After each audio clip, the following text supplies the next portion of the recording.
All right. So the next one's pretty interesting. Oh, I love this one. I'm so excited. So apparently this comes from Pathos, and it's from the Friendly Atheist blog. It says, Lego fan pushed out of convention for graphic but accurate Bible displays. Yes, and here's my favorite part. He is a Christian that is doing these displays. Are you going to be showing some of these? Yeah. Okay, on the screen, so you'll be able to see what they are.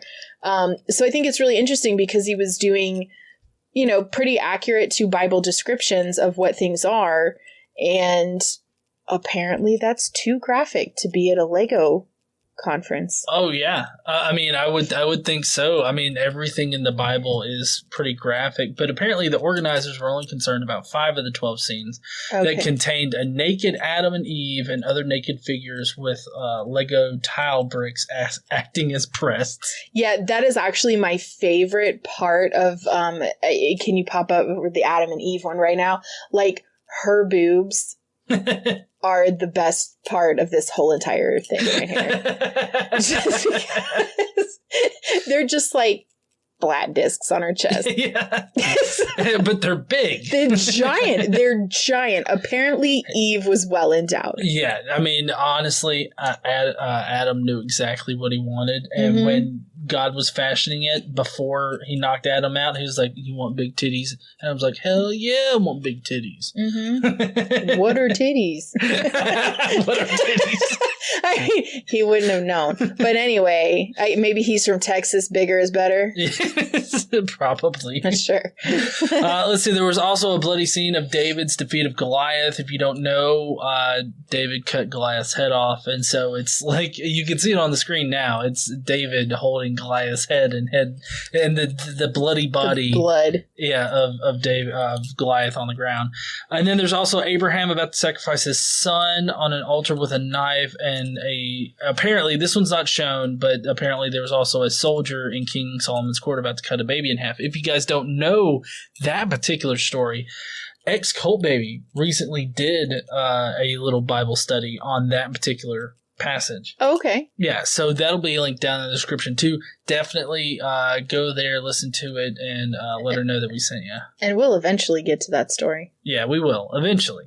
I mean, I think Solomon's next, isn't he? I don't know. We'll get there. Yeah. So, that's pretty much it for this story. It's pretty interesting. I mean, in the article, it goes on to mention things like Awkward Moments Children's Bible and the Skeptic's Annotated Bible. There's also this cool thing called the Brick Bible. If you didn't know, the Brick Bible does like the scenes of the Bible in Lego. Oh, interesting. But I'm not sure if that one is specifically Christian, like oriented towards like positive towards Christianity, but they do model all the scenes from the Bible in Lego. Yeah, apparently the guy wasn't too happy about it. He said the request was basically religious censorship, and he was not pleased. But, so he says you have to treat it like art.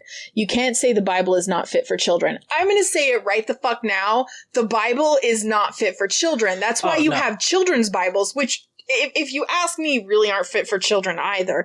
But he says the gospel is for everyone. What I've done is a little different from religious art you can see in museums around the world. Yeah, well yeah. I mean, he did, to be fair, they were really good. Yeah. Like, as far as the whole setup and everything and building what he built, they looked, as far as Legos go, I mean, he did a good job, but yeah, the Bible's not fit for kids. You can't, like, it's just, no. No, my personal take on children and the Bible, and religion in general, honestly, is that up until a certain point, which is kind of an arbitrary line to draw, for any parent. At some certain point, I think that it's, time to start talking to your kids about religion. But up until that point, I really don't think that kids need to be concerned with religion or anything like that. I know that Christian parents out there are going to disagree with me. That's why I'm an atheist and you're not. Well, the writer of this story makes an interesting point because he says that it's, is it he that wrote the story? Yeah. They say that it's in church, it's normal to have depictions of a naked Adam and Eve. Usually though, the stuff's covered, but I mean, the Lego blocks are Lego blocks. It's not like they've got a dick drawn on it.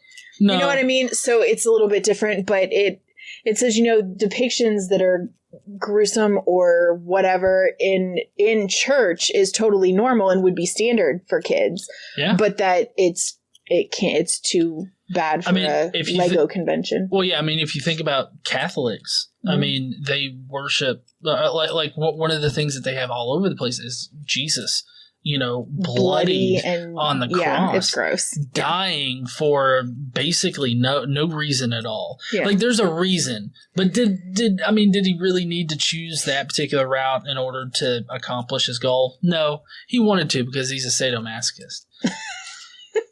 Just like, I just want him to be all bloody and shit, and that was God during the crucifixion. Oh, okay. I'm sorry, I missed that part. I mean, it could be easily confused with any priest.